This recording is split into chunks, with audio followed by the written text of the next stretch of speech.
To truly understand the horror of Ted Bundy, we must go back to the very beginning, to a house built on secrets and lies in Burlington, Vermont.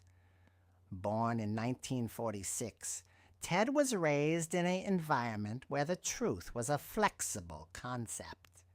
He spent his formative years believing his mother was his older sister and his grandparents were his parents. This fundamental lie fractured something deep within him. While other children were playing, Ted was observing, learning how to mimic human emotions like a scientist studying a different species. His aunt recalled a chilling moment when she woke from a nap to find a 3-year-old Ted standing over her, smiling in total silence, while he had surrounded her sleeping body with sharp carving knives. The mask was being crafted even then.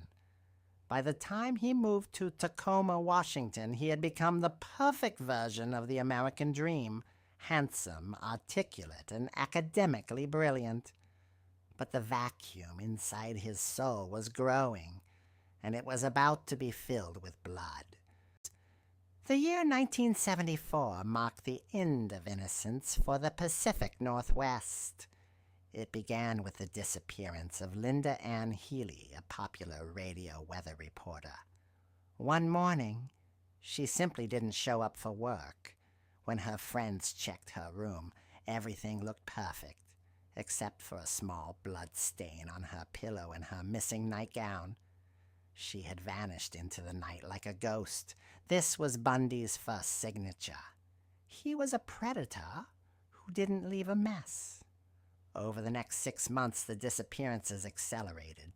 Donna Manson, Susan Rancourt, Roberta Parks, all of them young, beautiful, and university students. The city of Seattle was gripped by a cold, paralyzing fear. Women began carrying whistles and walking in groups, never realizing that the man they were running from was the same man volunteering at the local crisis center, calmly giving advice to the lonely and the broken-hearted. Bundy's most effective weapon wasn't a blade. It was a 1968 Volkswagen Beetle and a fake injury. Ted understood a deep truth about human nature. We find it hard to say no to someone in pain. He would go to public parks or libraries wearing a plaster cast on his arm or hobbling on crutches. He would look for a woman walking alone and ask, "Excuse me, I'm so sorry to bother you, but I'm struggling to get these books to my car. Could you help me?" It was a simple, polite request. But once they reached that white Beetle, the world changed forever.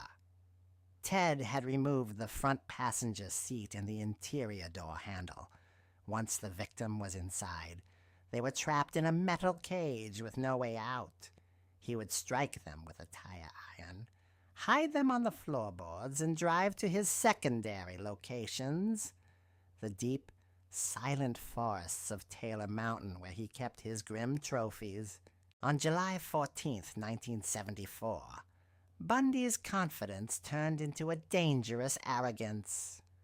On a bright, sunny afternoon at Lake Sammamish State Park, in front of thousands of families and teenagers, he went on a hunt.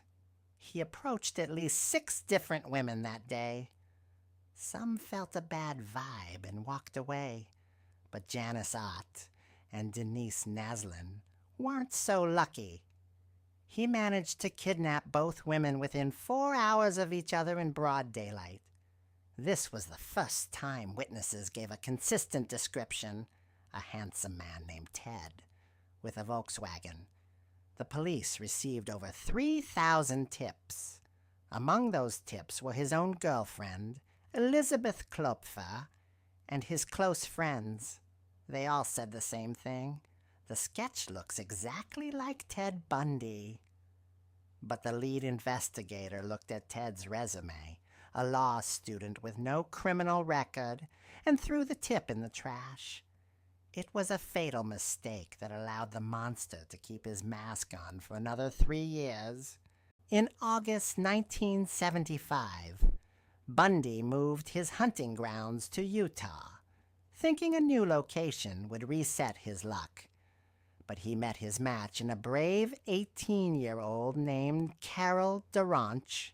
He approached her at a mall, pretending to be a police officer, and told her someone had tried to break into her car. He convinced her to get into his vehicle to go to the station. Once inside, Carol realized he wasn't a cop when he tried to put handcuffs on her. She fought with the strength of someone who knew her life was on the line, managed to open the door, and jumped out of the moving car. A few hours later, a routine patrol officer named Bob Haywood noticed a white Beetle driving erratically. When he pulled Ted over, he found a kit that would change history: an ice pick, a crowbar, a ski mask, and torn bedsheets. The handsome law student was finally in handcuffs, but the nightmare was only halfway over. Bundy viewed himself as a genius and the police as fools.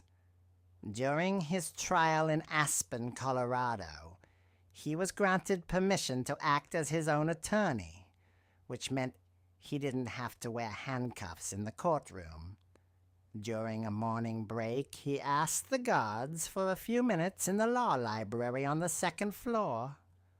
When the guards turned their backs, Ted opened a window and leaped 25 feet to the ground. He disappeared into the rugged mountains for 6 days, surviving in the freezing cold before being recaptured. But he wasn't done. Back in his cell, he noticed a light fixture in the ceiling was loose. For weeks, he stopped eating until he lost 20 pounds.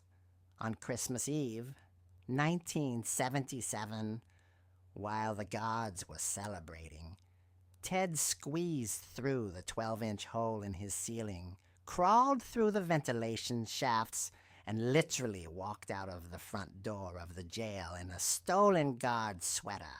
He was free, and he was heading for Florida. Florida was supposed to be a fresh start, but Bundy's self-control had completely evaporated. He was no longer a surgeon. He was a butcher. On January 15th, 1978, he entered the Chi Omega sorority house at Florida State University like a shadow in the night. In less than 15 minutes, he attacked 4 women in their sleep with a wooden club. 2 of them, Margaret Bowman and Lisa Levy, did not survive the night. The brutality was unprecedented even for Bundy. He didn't just kill. He left a scene of absolute chaos. A few miles away, he attacked another girl, Cheryl Thomas, leaving her with permanent injuries. This time, however, he left a signature he couldn't erase. During the attack on Lisa Levy, he had left a deep bite mark on her body. In the world of forensic science, a bite mark is as unique as a fingerprint. The man who thought he was a ghost had finally left behind his own teeth marks on the evidence. The final trial in Miami was a global sensation. It was the first time a murder trial was broadcast on live television. Bundy loved the fame, flirting with the cameras and wearing elegant bow ties. He even used the trial to marry his follower, Carol Ann Boone, while she was on the stand, thinking he could manipulate the public's perception. But the forensic evidence was undeniable. The judge, Edward Cowart, sentenced him to death, telling him his crimes were extremely wicked, shockingly evil, and vile. For 10 years on death row, Bundy stalled, offering to reveal the locations of more bodies in exchange for more time. But on January 24th, 1989, his time expired as the guards led him to Old Sparky, the electric chair. The man who had controlled so many lives finally lost control of his own. Outside, a crowd of thousands celebrated his death with fireworks. Ted Bundy died a coward, leaving us with the terrifying lesson that evil doesn't always hide in the shadows. Sometimes It wears a smile and a suit, and it's the person you least suspect. As the smoke cleared from the execution chamber in Florida on that cold January morning, a chapter of American history was finally closed. But did the horror really end there? Ted Bundy was more than just a killer. He was a mirror that showed us a reflection we didn't want to see. He proved that the monsters we fear are not always the ones hiding under our beds or lurking in dark alleys. Sometimes they are the ones holding the door open for us, the ones with the charming smiles and the promising futures. Bundy's story changed everything. It changed how we trust strangers, how the police investigate crimes, and how we view the concept of evil. Before Bundy, the term serial killer wasn't even part of our daily vocabulary. He forced the FBI to create new ways to track the shadows that move among us, even today.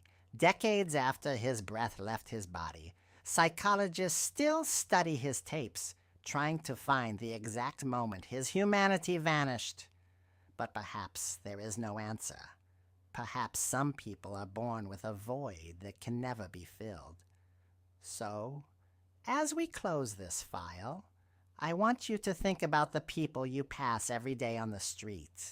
The neighbor who always waves, the classmate who helps you with your notes, the stranger who smiles at you in the park.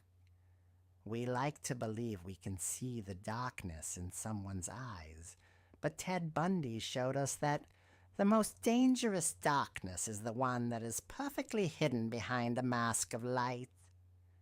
Thank you for walking through this dark history with me.